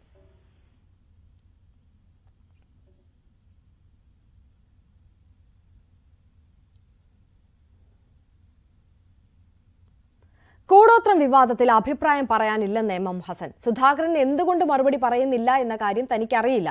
കൂടോത്രത്തിൽ തനിക്ക് വിശ്വാസമില്ല. താൻ അറിഞ്ഞത് മാധ്യമങ്ങളിലൂടെയാണെന്നും അദ്ദേഹം പറഞ്ഞു. എനിക്ക് എന്താണ് കൂടോത്ര വിവാദം എന്നുള്ളത് എനിക്ക് പറഞ്ഞുകൂടാ. പത്രത്തെ വായിച്ചറിയുള്ളൂ. വച്ചവർക്ക് നാണക്കേട് ഉണ്ടാക്കിയിട്ടില്ലെങ്കിൽ പിന്നെ നമുക്ക് എങ്ങനെ നാണക്കേട് ഉണ്ടാകുന്നത്? അല്ലെങ്കിൽ എല്ലാം നിങ്ങളൊക്കെ അറിഞ്ഞപ്പോൾ ഞാനും അറിഞ്ഞു. മീഡിയയിൽ കണ്ടപ്പോഴല്ലേ അറിഞ്ഞുള്ളൂ. പാർട്ടിയിൽ എന്തിനാ ഈ കൂടോത്രം ചർച്ച ചെയ്യാനാണോ പാർട്ടി കൊടുക്കുന്നത്? ഞാൻ നിങ്ങളോട് ചോദിക്കേണ്ട ചോദ്യമാണ്. കാരണം നിങ്ങൾ കണ്ണൂരുള്ളവരാ, ഞാൻ തിരുവനന്തപുരത്ത് നിന്ന് വരിക. വച്ചത് ആരാണെന്ന് നിങ്ങൾക്ക് അറിയാമോന്നാ ഞാൻ അങ്ങോട്ട് ചോദിക്കാൻ ഉദ്ദേശിക്കുന്നത്. അയ്യോ എന്നെ വിട്ടേക്ക്. ഞാൻ ഈ കൂടോത്രം അതിനെക്കുറിച്ചൊന്നും അറിഞ്ഞുകൂടാ. അതിനെക്കുറിച്ച് ഞാൻ ഈ വായിച്ചതല്ലാതെ വേറെ അദ്ദേഹം പറഞ്ഞെങ്കിൽ പിന്നെ എന്നോട് ചോദിക്കണ്ടല്ലോ. SNDP യോഗത്തിനെതിരെ കടുത്ത വിമർശനവുമായി CPM. SNDP യോഗം ശ്രീനാരായണ ഗുരുവിനെ മറക്കുകയും സ്വത്ത് രാഷ്ട്രീയം വളർത്താൻ ശ്രമിക്കുകയുമാണ്. ഇത് RSS അജണ്ടയുടെ ഭാഗമാണ്. വെള്ളാപ്പള്ളി നടേശന്റെ ഭാര്യയും മകനും RSSലെത്തി SNDP യോഗത്തെയും അവിടെ എത്തിക്കാനാണ് ശ്രമിക്കുന്നതെന്നും CPM സംസ്ഥാന സെക്രട്ടറി MV ഗോവിന്ദൻ വിമർശിച്ചു. പയ്യന്നൂരിലെ ധനരാജ് അനുസ്മരണത്തിലായിരുന്നു MV ഗോവിന്ദന്റെ വിമർശനം. യഥാർത്ഥത്തിൽ ശ്രീനാരായണ ഗുരു ഒരു ജാതി ഒരു മതം ഒരു ദൈവം മതനിരപേക്ഷതയുടെ ഏറ്റവും പ്രധാനപ്പെട്ട ഒരു അടിസ്ഥാനം. പക്ഷേ ചാതുവർണ്ണ വ്യവസ്ഥയിൽ അധിഷ്ഠിതമായ പുതിയ ഭരണഘടന പോണമെന്ന RSSന്റെ പ്രതിശാസ്ത്രത്തോടൊപ്പം നിന്ന് RSS തന്നെ മുൻകൈയെടുത്ത് രൂപപ്പെടുത്തിയ 20 വർഷം മുമ്പ് ആരംഭിച്ച BDJS എന്ന പാർട്ടി, അതിന്റെ നേതാവ് വെള്ളാപ്പള്ളി നടേശന്റെ മകൻ ഇപ്പോൾ അവസാന ഘട്ടം വന്നപ്പോ ഭാര്യയും അതിന്റെ ഭാഗമായിട്ട് മാറി. SNDPയെ മുഴുവൻ അതിലേക്ക് എത്തിക്കാനുള്ള ബോധപൂർവമായ ശ്രമമാണ് BDJSും RSSും ഒക്കെ നടത്തിക്കൊണ്ടിരിക്കുന്നത്. വെള്ളാപ്പള്ളി നടേശൻ ഉൾപ്പെടെയുള്ള ആളുകൾ എടുത്തുകൊണ്ടിരിക്കുന്ന നിലപാടുകൾ സൂക്ഷ്മമായിട്ട് പരിശോധിച്ചാൽ അതിലേക്ക് എത്തിച്ചേരാനുള്ള വഴി തുറക്കുകയാണ്. ഇതിനെയെല്ലാം നിശ്ചിതമായിട്ട് എതിർത്തുകൊണ്ടല്ലാതെ, ആശയപരമായിട്ട് നേരിട്ടുകൊണ്ടല്ലാതെ ഞാൻ ഈ പറഞ്ഞ സ്വത്ത് രാഷ്ട്രീയത്തെ അടിസ്ഥാനപ്പെടുത്തിയിട്ട് സംഘടിപ്പിക്കുകയും വർഗീയമായി അണിചേർക്കുന്ന പ്രവർത്തനത്തിലേക്ക് നീങ്ങുകയും ചെയ്യുന്ന RSSന്റെ ഈ അടിത്തറ, നമ്മുടെ ഏറ്റവും പ്രധാനപ്പെട്ട അടിത്തറയിലുള്ള ജനവിഭാഗങ്ങളുടെ ഒഴിഞ്ഞുപോക്ക് അവസാനിപ്പിക്കാൻ നമുക്ക് സാധിക്കും. മൂന്നാറിലെ CPM ഭരിക്കുന്ന സഹകരണ ബാങ്കിനും ഹൈഡൽ ടൂറിസത്തിനുമെതിരെ ആരോപണവുമായി മുൻ MLA S രാജേന്ദ്രൻ. ബാങ്കിലെ അഴിമതിയെ സംബന്ധിച്ച് 2020-ൽ പാർട്ടിയെ ബോധ്യപ്പെടുത്തിയിരുന്നു. പാർട്ടിയെ മുന്നിൽ നിർത്തി കച്ചവടം നടത്തുകയാണെന്നും ഇപ്പോഴത്തെ ന്യായീകരണം മുൻകൂർ ജാമ്യം എടുക്കലാണെന്നും S രാജേന്ദ്രൻ വിമർശിച്ചു. പാർട്ടിയുടെ വിശ്വസ്തരായ അല്ലെങ്കിൽ പാർട്ടിക്ക് വേണ്ടി എസ്മോളിന് സഹാക്കൾ കുറച്ച് പേര് ബോർഡ് അംഗങ്ങളായിട്ടുണ്ടെന്നുള്ളതല്ലാതെ റിട്ടയർഡായ ബേബി പോളിനെ എന്തിനാ വീണ്ടും ഇപ്പോഴും ബാങ്കിൻ്റെ സെക്രട്ടറിയായി വന്ന റാണി ഇപ്പോൾ സെക്രട്ടറിയായി നിയമിച്ചു. പക്ഷെ ചാർജ് കൊടുക്കാത്തത് എന്തുകൊണ്ട്? ഇത്രയും കാലമായിട്ടും അവർക്ക് ചാർജ് കൊടുത്തിട്ടില്ല. ക്രമക്കേടുകളെ ലഘൂകരിക്കുക, റെഗുലറൈസ് ചെയ്യുക എന്നുള്ള പ്രക്രിയ പൂർത്തീകരിക്കുന്നതിന് വേണ്ടി ബേബി പോളിനെ അവിടെ നിലനിർത്തി. TNUവിൻ്റെ ആ ഹോട്ടൽ രജിസ്ട്രേഷൻ ദേവികുളത്ത് നടന്നില്ലല്ലോ. എന്തുകൊണ്ട് ഒരു കൊല്ലം കഴിഞ്ഞിട്ട് തൊടുപുഴയിൽ ചെന്ന്, തൊടുപുഴയിൽ ജില്ലാ രജിസ്ട്രാറുടെ മേശപ്പുറത്തായിരുന്നല്ലോ ഒരു കൊല്ലമായിട്ട് ഇതിൻ്റെ ഡോക്യുമെൻ്റുകളെല്ലാം. അതിനെ സംബന്ധിച്ച് പരിശോധിച്ച ആളുകൾ, ആ ഡോക്യുമെൻ്റെ സംബന്ധിച്ച്, ഹോട്ടലിൻ്റെ ഡോക്യുമെൻ്റുകളെ സംബന്ധിച്ച് പരിശോധിച്ചവർ ലീഗൽ സപ്പോർട്ട് ഇല്ല എന്ന് നോട്ടെഴുതി വെച്ചിരിക്കുവാണല്ലോ. മലപ്പുറത്തെ +1 സീറ്റ് പ്രതിസന്ധി വിഷയത്തിൽ പ്രതികരണവുമായി Malappuram RDD doctor PM Anil. ചരിത്രത്തിൽ ആദ്യമായാണ് ഇത്ര ബാച്ചുകൾ ഒരു ജില്ലയ്ക്ക് അനുവദിക്കുന്നത്. 120 ബാച്ചുകൾ ജില്ലയ്ക്ക് കിട്ടി. സയൻസ് ബാച്ചുകളിൽ അഡ്മിഷൻ കിട്ടാത്തത് കൊമേഴ്സ്, ഹ്യൂമാനിറ്റീസ് ബാച്ചുകൾ അനുവദിക്കാൻ പറ്റുന്ന സ്കൂളുകളിൽ തെരഞ്ഞെടുക്കാൻ സർക്കാർ ആവശ്യപ്പെട്ടതുകൊണ്ടാണെന്നും ഡോക്ടർ PM അനിൽ പറഞ്ഞു. സർക്കാർ ഈ വിഷയം ഉന്നയിച്ച 2-അംഗ കമ്മീഷനിലെ അംഗമാണ് ഡോക്ടർ PM അനിൽ. 9,000 സീറ്റുകൾ കുട്ടികൾക്ക് ഇപ്പോൾ അപേക്ഷിക്കാൻ സജ്ജമായി അടുത്ത ദിവസങ്ങളിൽ സൈറ്റിൽ വരും. 120 അഡീഷണൽ ബാച്ചുകൾ +1 അനുവദിച്ചിരിക്കുന്നു. അതിന് 59 ഹ്യൂമാനിറ്റീസ് ബാച്ചും 61 കൊമേഴ്സ് ബാച്ചുകളും ആണുള്ളത്. ഇത് സയൻസ് ബാച്ചുകൾ അനുവദിച്ചിട്ടില്ല. ഗവൺമെന്റ് നമ്മുടെ 2-അംഗ സമിതിയോട് ആവശ്യപ്പെട്ടത് കൊമേഴ്സ്, ഹ്യൂമാനിറ്റീസ് ബാച്ചുകൾ അനുവദിക്കുന്നതിനുള്ള സ്കൂളുകളെ തിരഞ്ഞെടുക്കുന്നതിന് വേണ്ടിയിട്ടാണ്. പിന്നീട് 120 ബാച്ചുകളാണ് നമ്മൾ അനുവദിക്കുന്നത്, ഇപ്പോൾ അനുവദിച്ചിട്ടുള്ളത്. അതില് 60, 65 വരെ എടുക്കാം. 60 കുട്ടികളുടെ എണ്ണം എടുക്കുകയാണെങ്കിൽ 7,200 കുട്ടികൾക്ക് ഇനിയും അഡ്മിഷൻ ലഭിക്കും. 65 വെച്ചിട്ടാണെങ്കിൽ അതിന് അവൈലബിലിറ്റി അനുസരിച്ച്, കുട്ടികളുടെ ആവശ്യകത അനുസരിച്ച് 65 വരെ ഗവൺമെന്റ് വിദ്യാലയങ്ങളിൽ അനുവദിക്കാനുള്ള അധികാരം ഗവൺമെന്റിനുണ്ട്. അങ്ങനെയാണെങ്കിൽ 7,800 സീറ്റുകൾ ഇനിയും കുട്ടികൾക്ക് ലഭ്യമാകും. കേരള സർവകലാശാല സെനറ്റിലെ ചാൻസലറുടെ നാമനിർദ്ദേശം ചോദ്യം ചെയ്ത ഹർജിയിൽ ചാൻസലർക്ക് ഹൈക്കോടതിയുടെ നോട്ടീസ്. എന്ത് രേഖകളുടെ അടിസ്ഥാനത്തിലാണ് സെനറ്റ് നിയമനമെന്ന് ചാൻസലറോട് ഹൈക്കോടതി ചോദിച്ചു. ചാൻസലറുടെ ഓഫീസ് ഇക്കാര്യം വിശദീകരിക്കണമെന്ന് ഹൈക്കോടതി നിർദ്ദേശിച്ചു. സഭാ തർക്ക വിഷയത്തിൽ സർക്കാരുമായി ഏറ്റുമുട്ടലിന് തയ്യാറെന്ന സൂചന നൽകി ഓർത്തഡോക്സ് സഭ. ചർച്ച് ബില്ലിൽ ഭയമില്ലെന്നും തീയിൽ കൂടി കടന്നുപോയ നിരവധി സന്ദർഭങ്ങൾ ഉണ്ടായിട്ടുണ്ടെന്നും മാത്യൂസ് തൃതീയൻ കത്തോലിക്ക ബാവ പറഞ്ഞു. അത്തരം അനുഭവം ഉണ്ടാക്കാൻ എന്ത് ബില്ലുമായി വന്നാലും നേരിടും. സഭ ഭരണഘടനയും സുപ്രീം കോടതി വിധിയും കുരുതി കഴിച്ചുകൊണ്ട് ആരുമായും ഒരു സമാധാനത്തിനും സഭ തയ്യാറല്ലെന്നും കത്തോലിക്ക ബാവ പറഞ്ഞു. കോടതി വിധികൾ നടപ്പാക്കണം. സഭയ്ക്ക് ലഭ്യമായിട്ടുള്ള കോടതി വിധികൾ നടപ്പാക്കുന്നില്ലെങ്കിൽ ഞാൻ മരിച്ചാലും എനിക്ക് ഭയമില്ല. അതുകൊണ്ട് അക്കാര്യം മാത്രം നിങ്ങൾ എന്നോട് പറയണ്ട. വളരെ ശക്തമായ രീതിയിൽ അദ്ദേഹം അവരോരോരുത്തരോടും പറയുന്നത് കേൾക്കുവാനിടയായിട്ടുണ്ട്. പലരും അദ്ദേഹത്തിൻ്റെ അടുത്ത് വന്ന് ഒരു കോലഞ്ചേരി പള്ളിക്ക് വേണ്ടി കാതോലിക്ക ഉപവാസം അനുഷ്ഠിക്കണമോ എന്ന് ചോദിച്ച് അദ്ദേഹത്തെ അതിൽ നിന്ന് പിന്തിരിപ്പിക്കുവാൻ മലങ്കര സഭയിലെ അരുമസന്താനങ്ങൾ പലരും അടുത്തിയെന്നു. ഞാനൊരു പള്ളിക്ക് വേണ്ടിയില്ല, എൻ്റെ സഭയ്ക്ക് വേണ്ടിയാണ് ഈ ഉപവാസം അനുഷ്ഠിക്കുന്നത്. ഈ പള്ളി പോലെ തന്നെയാണ് മലങ്കര സഭയിലെ എല്ലാ പള്ളിയും. ഒരു പള്ളിക്ക് നീതി നിഷേധിക്കപ്പെട്ടാൽ അതെല്ലാ പള്ളികൾക്കും നീതി നിഷേധിക്കപ്പെടുന്നതിന് തുല്യമാണ്. അതുകൊണ്ട് ഈ സഹനസമരം മലങ്കര സഭയ്ക്ക് വേണ്ടിയുള്ളതാണ്. ആ ഉത്തമമായ ബോധ്യത്തോടു കൂടിയാണ് അദ്ദേഹം അതിന് തയ്യാറായത് എന്നുള്ളത് നമുക്ക് ഏവർക്കും അറിവുള്ളതാണ്. 2016 ഉമ്മൻചാണ്ടി സർക്കാർ തീരുന്നത് വരെ ആ കാര്യം നടപ്പായില്ല. 15 ദിവസം കഴിഞ്ഞുമില്ല. മുഖ്യമന്ത്രിയും മന്ത്രിമാരും നവകേരള യാത്രയ്ക്ക് ഉപയോഗിച്ച ബസ് വീണ്ടും സർവീസ് ആരംഭിച്ചു. ഗരുഡ പ്രീമിയം എന്ന പേരിൽ കോഴിക്കോട് ബംഗളൂരു റൂട്ടിൽ സർവീസ് തുടങ്ങിയ ബസ് യാത്രക്കാരില്ലാത്തതിനാൽ ഓട്ടം നിർത്തിയിരുന്നു. ഇന്ന് വെറും 8 റിസർവേഷൻ ടിക്കറ്റുമായാണ് നവകേരള ബസ് ബംഗളൂരുവിലേക്ക് സർവീസ് പുനരാരംഭിച്ചത്. ബുക്കിംഗ് ഇല്ലാത്തതിനാൽ കഴിഞ്ഞ 2 ദിവസം ബസ് ഓടിയിരുന്നില്ല. ബസ് ഓട്ടം നിർത്തിയത് വാർത്തയായതോടെയാണ് ഏതാനും യാത്രക്കാരുമായി ട്രിപ്പ് പുനരാരംഭിച്ചത്. കൊട്ടാരക്കരയിൽ KSRTC ബസും കാറും കൂട്ടിയിടിച്ച് ഒരാൾ മരിച്ചു. കാർ ഡ്രൈവർ വർക്കല സ്വദേശി സുൽജാനാണ് മരിച്ചത്. കൂടെയുണ്ടായിരുന്ന 2 പേരെ ഗുരുതര പരിക്കുകളോടെ തിരുവനന്തപുരം മെഡിക്കൽ കോളേജിൽ പ്രവേശിപ്പിച്ചു. രാത്രി 1 മണിയോടെ പനവേലി കൈപ്പള്ളിമുക്കിലായിരുന്നു അപകടം. ഇരിങ്ങാലക്കുടയിൽ നിന്നും തിരുവനന്തപുരത്തേക്ക് വരികയായിരുന്ന KSRTC ബസ്സിൽ കാർ ഇടിക്കുകയായിരുന്നു. കാർ ഡ്രൈവർ സുൽജാനെ കൊട്ടാരക്കര താലൂക്ക് ആശുപത്രിയിൽ എത്തിച്ചെങ്കിലും ജീവൻ രക്ഷിക്കാനായില്ല.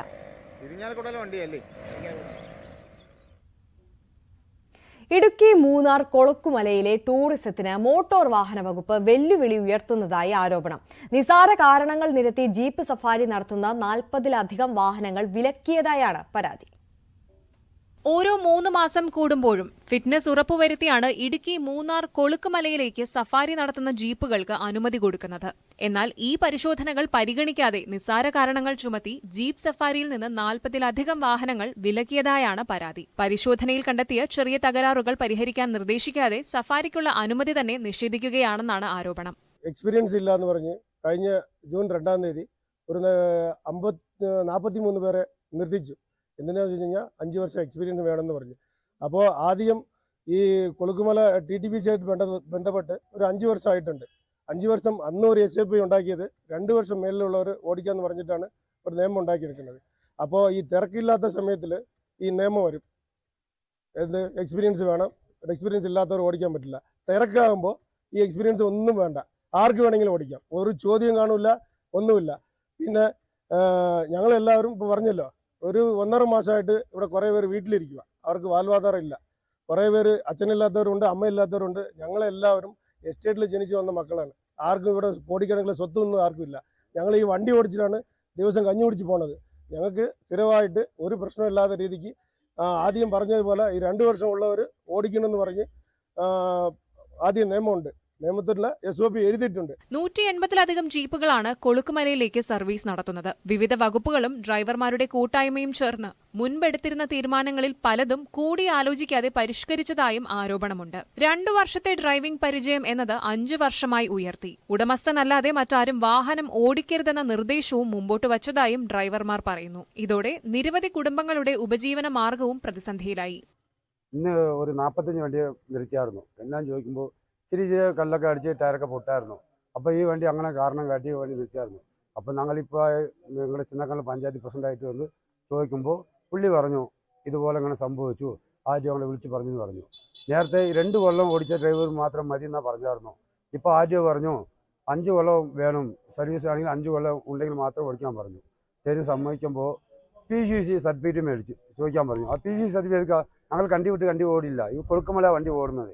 അപ്പം ഈ കൊളുക്കുമല ഓടുമ്പോൾ ഞങ്ങൾ ഈ PCC ഇല്ലാതെ ഞങ്ങളുടെ കയ്യിൽ ലൈസൻസ് ഉണ്ടല്ലോ, അത് ചോദിച്ചാൽ പോരെ, PCC സർട്ടിഫിക്കറ്റ് മേടിക്കുന്നു പറഞ്ഞു. ഇതൊക്കെ മേടിച്ച് വരുമ്പോൾ ഇങ്ങനെ ഒരു വലിയ ഒരു സത്തായിട്ട് പ്രശ്നത്തിൽ പോകും. ഈ കൊളുക്കുമല നമ്പിയാണ് ഞങ്ങൾ ജീവിക്കുന്നത്. അതുകൊണ്ട് ഇത് ഇങ്ങനെ നിർത്താനുള്ള സമാധാനം ആകുകയാണെങ്കിൽ ഇത് ഇച്ചിരി വലിയതായിട്ട് മുമ്പോട്ട് പോകാനുള്ള സാധ്യതയുണ്ട്. ചിന്നക്കനാലിലെ ടൂറിസം തകർക്കാനുള്ള മനഃപൂർവ്വമായ ഇടപെടലുകളുടെ തുടർച്ചയായാണ് ഡ്രൈവർമാർക്ക് അനുമതി നിഷേധിക്കുന്നതെന്നാണ് പഞ്ചായത്തിന്റെ ആരോപണം. ആനയിറങ്കലിലെ ബോട്ടിംഗ് നിസ്സാര കാരണങ്ങളുടെ മറവിൽ നിരോധിച്ചു. കൊളുക്കുമല ടൂറിസത്തിനെതിരെയും ഗൂഢനീക്കം നടക്കുകയാണ്. മോട്ടോർ വാഹന വകുപ്പ് വിലക്കിയ മുഴുവൻ ജീപ്പുകളും അടുത്ത ദിവസം മുതൽ സർവീസ് നടത്തുമെന്നും പഞ്ചായത്ത് വ്യക്തമാക്കി. നിലവിൽ ഇവരെല്ലാം ഇപ്പോഴീ വണ്ടി ഓടിച്ച് 2 വർഷമല്ല, 5 വർഷം കഴിഞ്ഞിട്ടില്ല എന്ന് മാത്രമേ ഉള്ളൂ. എല്ലാവരും ഈ റൂട്ടിൽ തന്നെ ഡ്രൈവിംഗ് പഠിച്ച് ഇവർ ഓടിച്ച് ഉപജീവനമാർഗ്ഗം നടക്കുന്നതാണ്. അപ്പോൾ ഇങ്ങനെ ഒരു വരുന്നത് കൊണ്ട് നിരന്തരം പഞ്ചായത്തിന് ഇതൊരു ബുദ്ധിമുട്ടായിട്ടിരിക്കുകയാണ്. ഏതായാലും കമ്മിറ്റി കൂടുന്നവരെ ഇവർ ഈ നിരന്തരം ഓടിച്ച ഡ്രൈവർമാരെല്ലാം നാളെ മുതൽ വണ്ടി അങ്ങ് ഓടിച്ച് അവർ ഉപജീവനമാർഗ്ഗത്തിന് തടസ്സമില്ലാണ്ട് ഇവിടെയുള്ളവർ ജീവിക്കട്ടെ. മറ്റ് മേഖലകളിൽ എന്തോ ഇതിൻ്റെ പിന്നിൽ എന്തോ ഗൂഢ ഉദ്ദേശങ്ങളുണ്ടെന്നാണ് എനിക്ക് തോന്നുന്നത്. എന്ന് വെച്ചാൽ ഇവിടെ ഒരു ബോട്ടിംഗ് വരെ നിർത്താനായിട്ട് മറ്റുള്ള ഡാമുകളെല്ലാം വരിച്ചു നോക്കി. റിസർവ് വനത്തിൽ ഇരിക്കുന്ന തേക്കടി പോലും ബോട്ടിംഗ് നടത്തുന്നുണ്ട്. നമ്മുടെ ചിന്നക്കനാൽ പഞ്ചായത്തിൽ ആ ബോട്ടിംഗ് ആദ്യം നിരോധിച്ചു കളഞ്ഞു. അതുപോലെ ആ ഏക ആശ്രയം ടൂറിസ്റ്റിനെ ആശ്രയിക്കുന്ന ഒരു സ്ഥലം കൊളുക്കുമല മാത്രമാണ്. ആ കൊളുക്കുമലയിൽ ഇപ്പോൾ ഇങ്ങനെ ഡ്രൈവർമാർ പോകാൻ പാടില്ലാത്ത രീതിയിൽ നിരന്തരം തടസ്സമുണ്ടാക്കി. എങ്കിൽ ഇതുവരെ ഒന്ന് ശ്രദ്ധയപ്പെടേണ്ട കേസ് എന്ന് പറഞ്ഞാൽ ഇതുവരെ ഇവിടെ അപകടങ്ങളുണ്ടായി ഒരു മരണപ്പെടുകയോ മറ്റാരും ഒരു യാതൊരുവിധ പരിക്കുകൾ പോലും പറ്റാത്ത സാഹചര്യത്തിലാണ് ഡ്രൈവർമാരെല്ലാം വണ്ടി ഓടിച്ചുകൊണ്ടിരിക്കുന്നത്. പക്ഷേ ഇവരിങ്ങനെ ദ്രോഹിക്കുന്നത് എന്തിനാണ് എന്ന് മാത്രമാണ് മനസ്സിലാക്കുന്നത്. അതുകൊണ്ട് നാളെ മുതൽ ഇനി അടുത്ത കമ്മിറ്റി കൂടുന്നവരെ അടുത്ത കമ്മിറ്റിയിൽ തീരുമാനം ഉണ്ടാക്കാം. അതുവരെ ഓടിക്കൊണ്ടിരുന്നവരെല്ലാം ഓടട്ടെ എന്ന് തന്നെയാണ് പഞ്ചായത്തിൻ്റെയും എൻ്റെ വ്യക്തിപരമായിട്ടുള്ള അഭിപ്രായം. പ്രതിഷേധത്തിന്റെ ഭാഗമായി ജീപ്പ് സഫാരി നടത്തുന്ന ഡ്രൈവർമാർ ചിന്നക്കനാൽ പഞ്ചായത്ത് ഓഫീസിനു മുന്നിൽ ധർണയും നടത്തിയിരുന്നു. മോട്ടോർ വാഹന വകുപ്പിന്റെ നിലവിലെ നടപടികൾ പിൻവലിച്ചില്ലെങ്കിൽ സമരം ശക്തമാക്കാനാണ് ഡ്രൈവർമാരുടെ തീരുമാനം. ന്യൂസ് 18 ഇടുക്കി.